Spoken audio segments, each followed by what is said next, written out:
So in this video, I'm going to cover the origins of evil and suffering. So what then is evil? Well, according to the WJC, evil refers to something that is considered to be profoundly wrong, wicked, or immoral. Evil is often divided into two separate types. The first type then is natural evil. This refers to evil or suffering that has little to do with humans and is beyond their control. These are things that are caused by natural forces in the world and include things like natural disasters, such as volcanic eruptions, floods, earthquakes, and tsunamis. It can also include things like disease or illnesses like cancer. The second type is moral evil. This refers to evil or suffering caused by human actions. It's normally considered to be actions that are intentionally immoral or wrong, such as murder, rape, stealing, bullying. The existence of evil and suffering presents a big challenge for religious believers like Christians and Muslims, who claim that God is both omnibenevolent or loving and omnipotent or powerful. If God is omnibenevolent, he would want to stop suffering. And if he's omnipotent, then he could stop suffering. However, evil still exists. This dilemma is often referred to as the problem of evil. One saint called St. Augustine said, "Either God cannot abolish evil or he will not. If he cannot, then he's not all-powerful. If he will not, he's not all-good." That being said, St. Augustine did develop a theory that explained the origins of evil and suffering without disproving God's existence. We live in a world festering with moral evil, a world of wars, torture, rape, murder, and other acts of meaningless violence. In every city in the world every day, there are people deliberately inflicting pain on humans and other animals, and even enjoying others' suffering. There's also natural evil, such as disease, famine, floods, and earthquakes. This is terrible but undeniable. For anyone who believes in the existence of a benevolent God, who is also all-knowing and all-powerful, this presents a powerful challenge, a problem, the problem of evil. How could a good God allow anyone to do such horrific things? If God is all-knowing, then he or she or it is completely aware of what's going on, and if all-powerful, could easily stop it. Yet the thunderbolts don't come. Many atheists have taken the existence of so much evil as conclusive proof that there can't be a good God, and that there probably isn't a God at all. The problem of evil seems to be a genuine problem for anyone who wants to believe that there is. One response, the free will defense, is this. God could have created human beings that always did the right thing, never harmed anyone else, never went astray, but that would have made us automata, pre-programmed robots. It's far better to have free will with the genuine risk that some people will end up evil than to live in a world without choice. That's the claim. So because of this problem of evil, religious believers have had to try and find a way to explain why evil and suffering continues to exist without compromising their belief in God. One person then that tried to develop one of these theories was St. Augustine. He based his theory on two key passages in the Bible, the account of the fall and the teachings of Jesus wiping away sin. He believed that according to Genesis, God made a perfect world, and within that a perfect relationship between God and mankind. However, God gave humans free will to decide their own actions. As a result of Adam and Eve's decision to disobey God, the perfect relationship between God and mankind was broken, and sin entered the world. This sin is often called original sin, and Christians believe that they've inherited this from Adam and Eve. Augustine said, "Since all humans are seminally present in the loins of Adam, we are all born with original sin." This also links to what St. Paul was talking about in Romans 5, where he says, "Sin came into the world through one man, and his sin brought death with it. As a result, death has spread to the whole human race because everyone has sinned." Therefore, St. Augustine believed that moral evil comes solely from humans using and abusing their free will and choosing to do evil. This theory suggests that God is not at fault and can't intervene because it would mean compromising the free will that he's given us. Natural evil, according to St. Augustine, is only evil when it comes into contact with people. Volcanoes and diseases are not evil in themselves, but become evil when humans put themselves in harm's way. Other interpretations could also be that natural evil in the world is simply a consequence of the fall and Adam and Eve's punishment, which disrupted the natural order of the perfect world God had created. This again helps distance God from direct responsibility. Another theory that developed was by an early Christian writer called Irenaeus. Unlike Augustine, Irenaeus argued that when God created us, he created us imperfect, so we could freely choose to either turn against God or become good and turn to him. We were made at a distance from God, a distance in knowledge, which he called an epistemic distance. What he meant by this is that we would never really be able to know exactly what God wants us to do. Instead, he argued that it was God's intention that humans would make mistakes. Humans needed to grow and develop into perfection. It was something that needed to be practiced.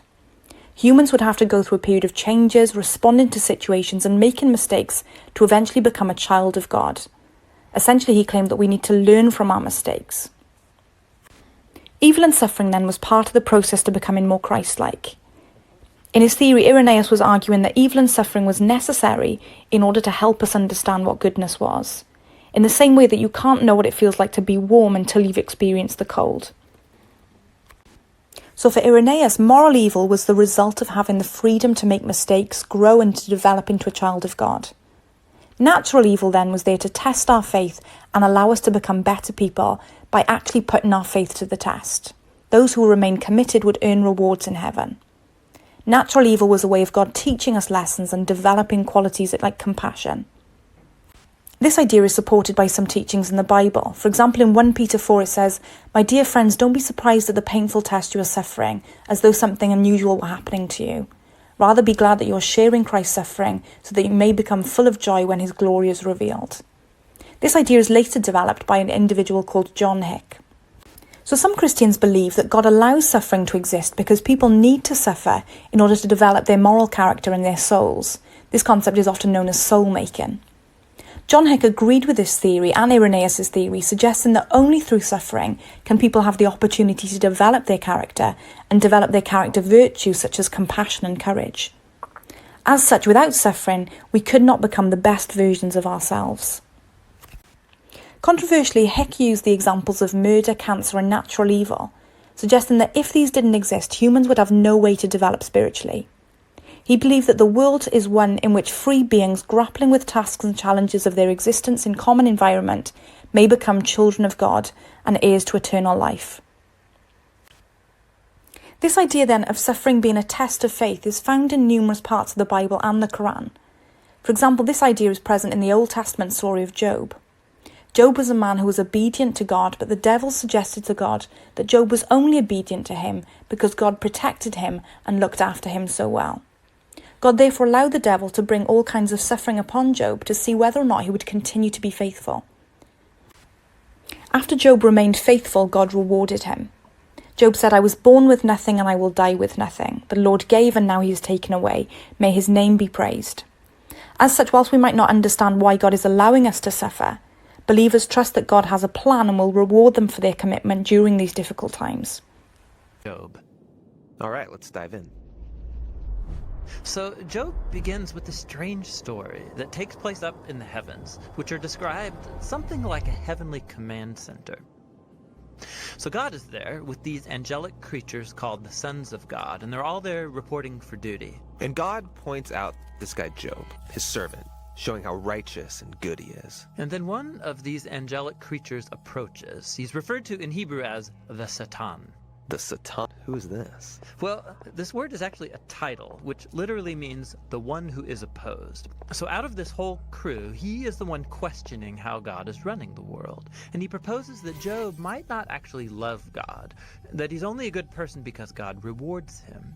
If God were to take away all of the good things he gave to Job, then we would see his true colors. So he thinks Job is just working the system?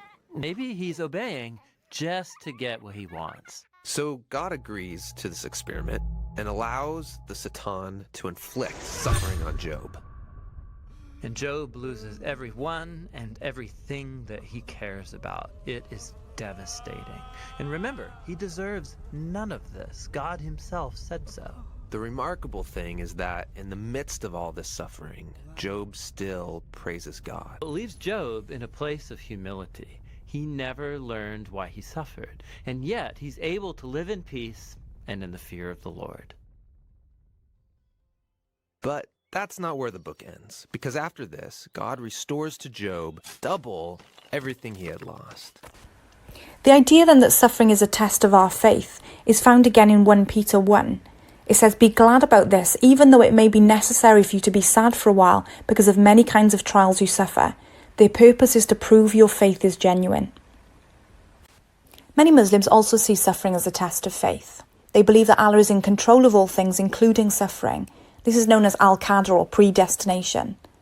Muslims believe that suffering is all part of Allah's plan, and whilst they might not understand why they're suffering, they have to accept it. They believe that through enduring their suffering, they can earn rewards in paradise. They often refer to the story of Ibrahim that was particularly important during Hajj. Ibrahim remained committed to Allah's work despite being tested. In the Quran, they're reminded of the importance of enduring suffering. They said, "Be sure we shall test you, but give glad tidings to those who patiently persevere. Those who, when misfortune strikes them, say, 'Indeed we belong to Allah, and to Him is our return.' Those are the ones upon whom are blessed." However, traditional Christian and Muslim explanations of suffering often blame the devil, also known as Satan. In Christianity, this is seen in the account of Genesis, but also when Jesus was tempted during his time in the desert, where the devil is talked about as a real physical being. In 1 Peter, it talks about the dangers of the devil, saying, "Be alert and of a sober mind. Your enemy, the devil, prowls around like a roaring lion, looking for someone to devour." However, the idea of the devil has for some gone out of fashion and is too supernatural. As such, some interpret Satan to be a representation of our own internal temptations and sins. To some extent, Muslims share with Christianity the concept of the devil. However, they often call him Shaitan or Iblis. He's often seen as a being that causes evil and temptation in the world. For example, in the story of Ibrahim, he appears numerous times in human form. Muslims remember this when throwing pebbles at the pillars of Mina during Hajj. Prophet Muhammad warned Muslims about the dangers of the devil, saying, "Beware of Shaitan, he is desperate to divert you from the worship of Allah. So beware of him in matters of religion. Shaitan cannot harm them in the least except if Allah permits, and on Allah let the believers put their trust."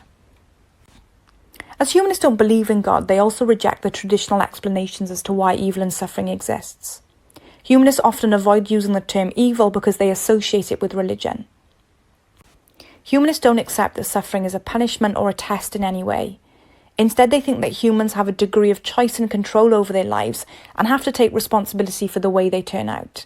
Some evil, for example, like war, famine and poverty, are caused or made worse by human greed and selfishness. As such, it's also humankind's responsibility to sort the problem out.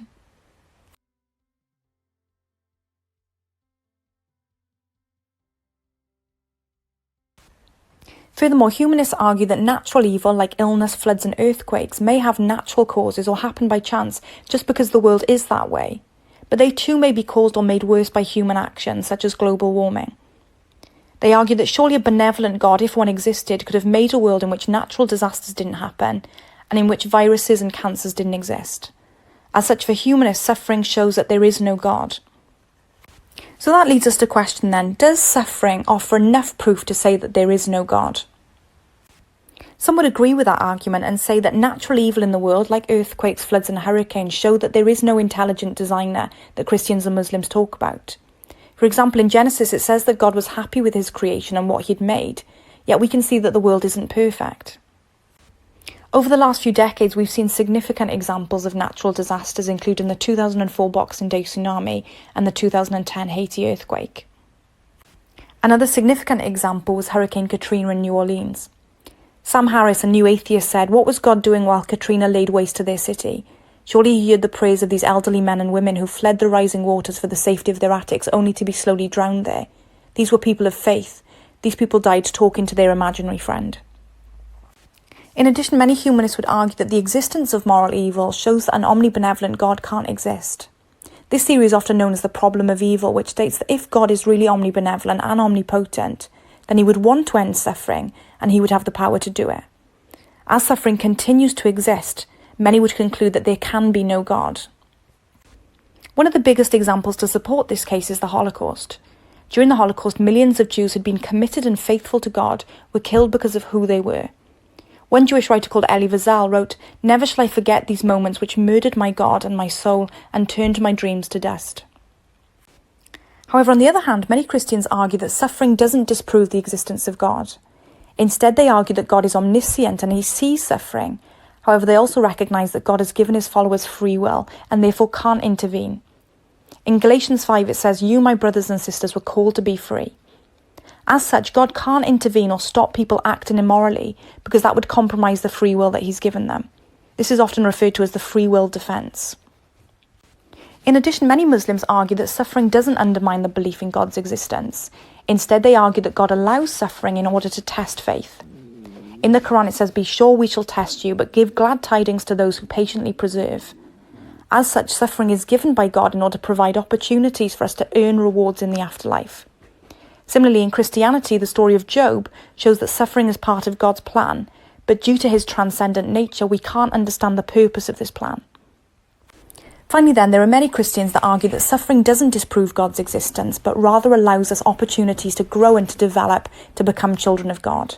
For example, Irenaeus believed that it was God's intention that humans would make mistakes in order to grow and to develop to their perfection. This idea is also found in Hick's soul-making theory. He claimed it's only through suffering that people have the opportunity to develop their character and develop character virtues such as compassion and courage. In 1 Peter it says, "My dear friends, don't be surprised at the painful test you're suffering, as though something unusual were happening. Rather be glad that you are sharing Christ's suffering, so that you may be full of joy when his glory is revealed." And therefore suffering doesn't disprove God's existence, but we need to find a purpose in it. So I hope you found that useful. We covered a lot of content in that video. If you want to have a go at some test questions, then have a go on Quizlet. However, if you want to have a go at some practice exam questions, then there are some examples on the following slides. Good luck.